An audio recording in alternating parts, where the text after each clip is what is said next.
Murabona abantu b'Imana, iyo turiko turaca mu bihe bikomeye tugomba kwiyumvira ku nkomezi z'Imana.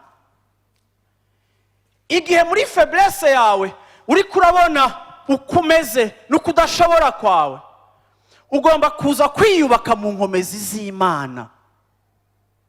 Mana si wowe ushobora. Bwana sifiwe sana.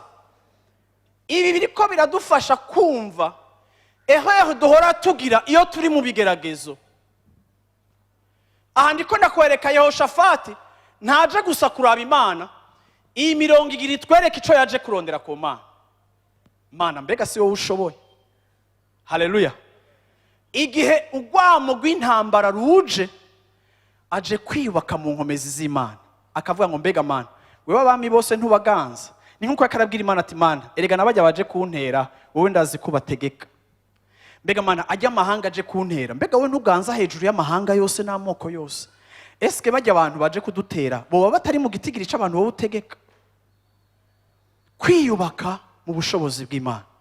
Bwana sifiwe sana.